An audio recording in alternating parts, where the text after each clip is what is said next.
Salut à tous, aujourd'hui c'est le départ et qui dit départ dit préparation du sac à dos, des deux sacs, de mon gros sac à dos et de mon petit sac à dos. Et du coup je me suis dit que ça serait une bonne idée de pouvoir faire une vidéo en utilisant ce moment un petit peu ingrat.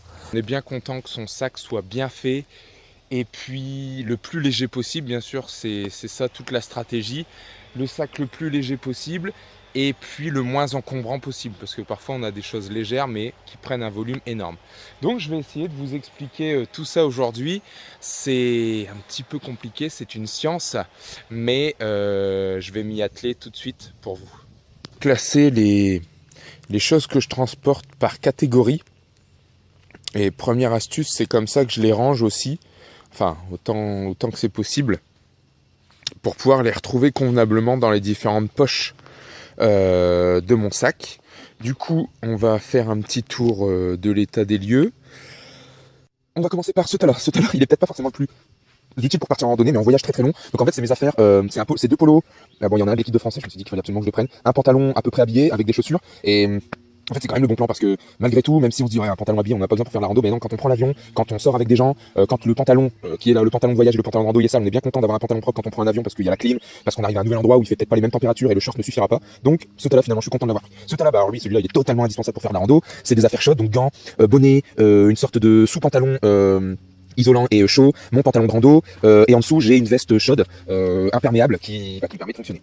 J'ai même encore en dessous, alors ça fait peut-être un peu gros, mais bon, j'ai une autre veste un peu moins épaisse que mon manteau qui me permet d'avoir plus chaud. Je peux mettre les deux et là j'ai vraiment très chaud. Là c'est le matériel pour la tente et le camping, donc la tente, le matelas, le duvet, ça c'est un petit drap de couchage, donc ça c'est hyper bien. C'est comme un drap qui serait fait en mode sac de couchage et ça permet dans les auberges de jeunesse quand les lits sont un peu sales et tout de pouvoir dormir dans quelque chose de propre, et ça permet aussi de dormir quand il fait très chaud et qu'on n'a pas envie d'utiliser le sac de couchage qui est très très efficace. Ça c'est un oreiller avec des t-shirts dedans, ce qui permet de en fait faire une forme d'oreiller. L'oreiller à transporter il est tout léger puis on met des trucs dedans et ça fait un vrai oreiller. Voilà, c'est la casquette indispensable. Là on arrive sur la partie un petit peu, donc là-dedans j'ai toute l'électronique, en fait j'ai ma GoPro, j'ai mon rasoir électrique, j'ai des câbles, j'ai des adaptateurs, j'ai des choses comme ça. Bon, ça c'est ce que j'utilise très souvent, donc je l'ai avec moi. Bon, toujours bijouer le petit Léo bien sûr indispensable. Bon, ça c'est des pierres que j'ai trouvées, ça c'est du matériel de réparation. Les lunettes. Là ici qu'est-ce qu'on voit? On voit mon sac, mon petit sac à dos, mon gros sac à dos qui est vide pour l'instant. Deux paires de pompes. Alors c'est peut-être un petit peu trop, mais en même temps c'est pareil. Quand il y en a une qui est mouillée, l'autre elle est sèche. Et puis elles m'ont bien servi toutes les deux, franchement. En complément des tongs, au moment où on n'a pas envie de mettre de basket, c'est très bien. Ensuite qu'est-ce qu'on a? On a la partie cuisine avec tous les ustensiles de cuisine que je ne vous représente pas parce que je les ai déjà présentés dans une vidéo. Ok, là-bas on a le matériel ici de salle de bain pour pouvoir pour l'hygiène. Voilà. Dans la petite trousse noire j'ai du fil pour coudre. J'ai plein de petites choses comme ça, des piles, des petites choses que si je les cherche, je sais que tout ça est dedans. J'ai des lampes, bien sûr, ça c'est indispensable.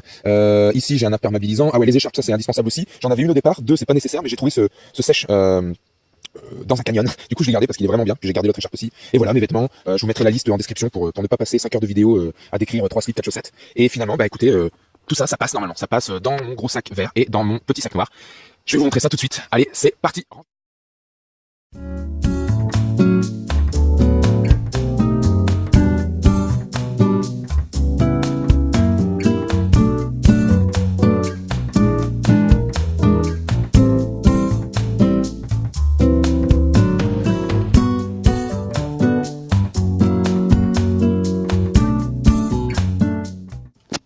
Et voilà, c'est presque magique. Toutes les choses qui étaient sur la table sont entrées dans ce gros sac, vous l'avez vu dans la vidéo. Tout ce qui est resté, qui était électronique, qui était passeport, qui était papier, qui était le portable, qui était les lunettes de soleil et la popote aussi, je le mets dans mon petit sac. Alors après, quand je prends l'avion à l'international, ça je le mettrai peut-être aussi dans les commentaires. Mon petit sac ne ressemble pas au petit sac de d'habitude.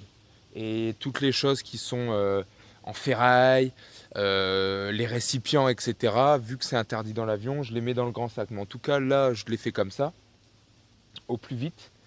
Et donc, la popote est rentrée dedans avec tous les petits ustensiles à mettre dedans, là, pac, pac, pac, le réchaud, tout est là. J'ai même encore un petit peu de place. Si je voulais prendre de la nourriture, à la limite, j'aurais pu. Voilà, donc je suis prêt à partir. Pour de nouvelles aventures. J'ai réussi à faire mon sac en 5 minutes. 6 minutes presque, donc c'est pas mal. J'ai réussi à tout mettre. J'aurais même encore de la place pour un petit peu de nourriture. Et ensuite, bah là, mon sac, il doit faire à peu près 18 kilos. Peut-être un petit peu moins, peut-être 17, 18 et 4 à peu près, 3 ou 4. Bon, on va dire que ça fait un bon 20 kilos pour les deux. C'est beaucoup. J'ai pas d'affaires très très techniques qui coûteraient très très cher pour économiser 2 ou 3 kilos peut-être en tout. Bon, j'ai fait ces choix-là sur la balance du prix et du confort de voyage. Je pense que je suis pas trop mal. J'ai bien fait d'acheter ce nouveau sac aussi. C'est un Dutter, c'est vraiment bon. Si vous voulez des conseils, si vous voulez qu'on discute de tout ça, de toutes ces petites astuces pour pouvoir faire son sac, ben, n'hésitez pas à mettre des commentaires et puis j'y répondrai avec grand plaisir. Je vous mets toute la liste des objets en description. À bientôt, salut.